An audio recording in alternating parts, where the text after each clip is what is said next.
देखिए, पार्टनरशिप का new topic है ये, मिनिमम गारंटी। मिनिमम गारंटी में जैसे कुछ खास कॉम्प्लिकेशन नहीं होगा इस टॉपिक में। P and L appropriation same as usual जैसे हम लोग बना रहे थे वैसे ही बनाना है। सिर्फ यहाँ पर ना केस जो बढ़ेगा ना वो प्रॉफिट शेयरिंग रेशियो के टाइम पे बढ़ेगा, इसीलिए ये समझना है कि मिनिमम गारंटी होता क्या है। ठीक है, अब देखिए इसको हम आपको एक केस से समझाते हैं, है ना। कि मान लीजिए कि 3 पार्टनर है, ए है, बी है और सी है। अब देखना ये है कि अगर क्वेश्चन में या जब आप पढ़िएगा तो ऐसा दिएगा कि बी जो को मिनिमम गारंटी प्रोवाइड किया गया है, ठीक है, कि उसको कम से कम 10,000 रुपये 10,000 प्रॉफिट मिलेगा ही। ठीक है, अब उस केस में, ठीक है, अब प्रॉब्लम क्या हो रहा है, चलिए इसको 10,000 मिलेगा ही। ठीक है, तो इस केस में अब प्रॉब्लम क्या हो रहा है कि 10,000 का डाटा बदल देते हैं, इसको 50,000 कर देते हैं कि मिनिमम इसको 50,000 जो है वो मिलेगा ही मिलेगा। अब क्या है कि अगर फर्म लॉस में जाता है या इससे इसको कम प्रॉफिट मिलता है तो अब क्या है कि पार्टनरशिप डीड के अनुसार ही ये कर गया है कि अब बी को 50,000 का प्रॉफिट देना है। अब इस केस में क्या होगा कि अगर मान लेते हैं कि फर्म को प्रॉफिट मान लेते हैं कि 90,000 हुआ, और जो प्रॉफिट शेयरिंग रेशियो है इन लोगों का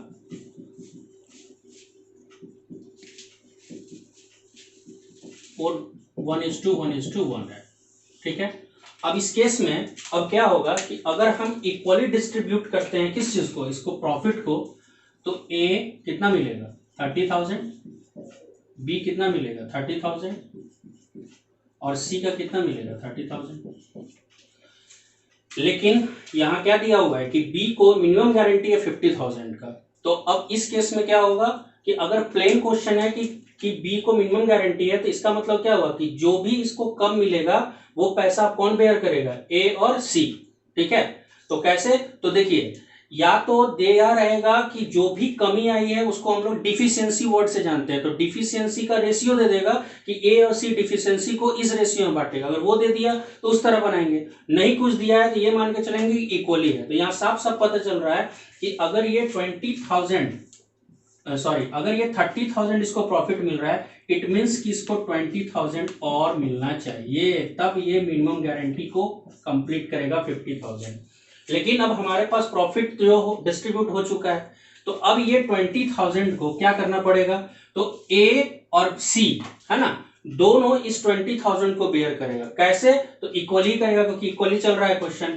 तो माइनस कितना हो जाएगा, इसमें से 10,000, इसमें से 10,000, क्योंकि जो 20,000 रुपए इसको एक्स्ट्रा दिया गया वो यही दोनों बेयर करेगा, तो अपने अपने प्रॉफिट में से 10,000 रुपया निकाल देगा। तो इसको मिलेगा कितना 20,000 और इसको मिलेगा कितना 20,000। ये एक केस है। और अगर क्वेश्चन में डिफिशियंसी रेशियो दे देगा, डिफिशियंसी का मतलब कि ये जो 20,000 आया है हमारा, ये जो 20,000 हमारा आया है इसी को हम लोग बोलते हैं डिफिशियंसी। अगर ये डिफिशियंसी रेशियो दे देता कि भाई इसको ये लोग 3:2 के रेशियो में बांटेगा, अगर ऐसा दिया रहता तो फिर हमारे पास 20,000 का डिफिशियंसी आया है। ठीक है, तो फिर हम लोग इस 20,000 को क्या करते 3/5 और 20,000 इंटू कितना करते 2/5 कर लेते। ठीक है, अब उस केस में क्या होता कि ये बटता, ठीक है, तो कितना हो जाता, इसको 12,000 मिलता और इसको 8,000। तो उस केस में क्या होता कि इसमें से 12,000 लेस करते, कितना लेस करते 12,000 लेस करते, और इसमें से कितना लेस करते 8,000 लेस करते, तब ये आ जाता कितना 18,000 आ जाता। ठीक है, और ये कितना हो जाता, ये भी 18,000 ही होगा ना, 22, ये 22,000 होगा। तो कुछ ऐसा रहता है मिनिमम गारंटी का केस में। ठीक है, तो ये हो गया। दूसरा केस क्या देगा कि एक ही पार्टनर गारंटी दे रहा है, जैसे कि अगर इसी केस को हम लोग लेते हैं ए, बी और सी, और अगर मान लेते हैं 3 पार्टनर है फिर से। अब क्या हुआ कि इसको मिनिमम गारंटी है कि भैया ये 50,000 इसको गारंटी है कि मिलेगा, अच्छी बात है। अब क्वेश्चन में ये दे देगा कि ये जो बी को गारंटी दिया है वो सिर्फ कौन दिया है, सी गारंटी दिया है। तो इस केस में क्या होता है, फिर हम लोग डिस्ट्रीब्यूट करते हैं, तो जो बढ़ता है वो कितना कितना होता है, 30,000 30,000 30,000 ही होता है।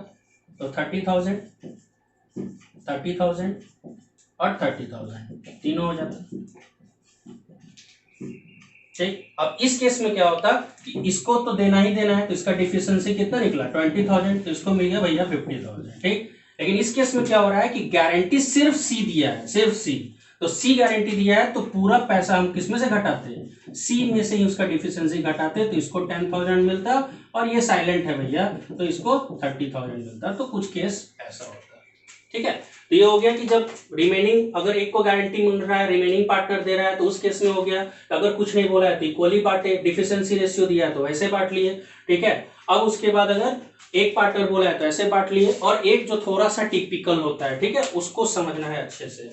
ठीक है, कि अगर इन केस ऑफ लॉस हो जाए, ठीक है, तो उस केस में क्या होगा। ठीक है, अब लॉस का केस में देखिए, लॉस के केस में होता है कि अगर मान लेते हैं कि हम सेम केस चला रहे हैं, ठीक है, A B C, minimum guarantee इसको 50,000 का ही मिला है। ठीक है, और फर्म जो है अब प्रॉफिट की जगह लॉस दे दिया है, कितना 90,000। तो अब देखिए, अगर हम लोग लॉस बेयर करते हैं तो ए बी सी तीनों को बेयर करना होगा, तो 30,000 का इसको मिलेगा, इस बंदा को 30,000, इस बंदा को मिलेगा 30,000, इसको मिलेगा। लेकिन क्वेश्चन तो ये बोल चुका है क्या कि 30,000 का लॉस बेयर करने नहीं आया है, इसको 50,000 का क्या चाहिए, प्रॉफिट चाहिए। ठीक है, तो इस केस में अब 50,000 का प्रॉफिट चाहिए, तो अब क्या होगा कि इसको 50,000 का प्रॉफिट देने के लिए हम सीधा यहाँ लिखेंगे कि 50,000 का हम इसको प्रॉफिट दे रहे हैं। ठीक है, तो इसका मतलब क्या हुआ कि अगर इसको हमको 50,000 का प्रॉफिट देना है, तो उस केस में फर्म को टोटल नुकसान कितने का हो जाएगा, तो 30,000 का ये जो लॉस है, पहले ये खत्म करना होगा, क्योंकि ये लॉस में था, तो ये लॉस खत्म करेंगे, और उसके बाद हम इसको 50,000 का और क्या दे रहे हैं, प्रॉफिट का हिस्सा दे रहे हैं, तो फर्म को टोटल लॉस कितना हो जाएगा, टोटल लॉस, ठीक है, इन ल्यू ऑफ मतलब बी के केस में, इन ल्यू ऑफ बीज केस। ठीक है, कितना हो जाएगा, तो 30,000 का जो लॉस था वो अब प्लस 50,000 का जो मिनिमम गारंटी वो है, तो टोटल कितना हो गया 80,000 हो गया, जिसको कि अगर ये लोग इक्वली शेयर कर रहा है, तो उस केस में अब ये 40,000 जो है, ठीक है, 40,000 इस दोनों को बेयर करना पड़ेगा। इट मीन्स क्या हो गया कि इसका लॉस बढ़कर अब कितना हो जाएगा, टोटल जो है, ये प्रॉफिट का केस होगा, इसको तो प्रॉफिट देना ही है, मिनिमम गारंटी है, तो इसको लॉस टोटल कितना बेयर करना होगा 70,000, और इसको लॉस कितना बेयर करना होगा 70,000। क्यों, समझ में आया बात। ठीक है, क्यों, क्योंकि 90,000 का लॉस तो ऑलरेडी हो ही रहा था, और साथ में 50,000 का हम इसको और जो है वो प्रॉफिट का हिस्सा दे रहे हैं, तो टोटल लॉस कितना हो गया 9 5 14, यानी कि फर्म का टोटल लॉस जो हो जाएगा, फर्म्स लॉस, वो टोटल कितना हो जाएगा 90,000 और प्लस कितना हो जाएगा हमारा 50,000, यानी टोटल कितना हो गया 1,40,000। और देखिए आप, दो आपका लॉस का केस क्रिएट हो ही रहा है। ठीक है, क्योंकि ये तो प्रॉफिट में चला गया, तो इसका लॉस, ये लॉस हो रहा है, ठीक है, और ये लॉस हो रहा है, और इस दोनों को अगर आप ऐड कीजिएगा, देखिएगा 1 लाख कितना आ जाएगा 40,000 आ जा रहा है, जो इसको बेयर कर रहा है। ठीक है, तो ये आपका मिनिमम गारंटी का जो है वो टोटल लेक्चर है, इसको आप एक बार अच्छे से देख लीजिएगा।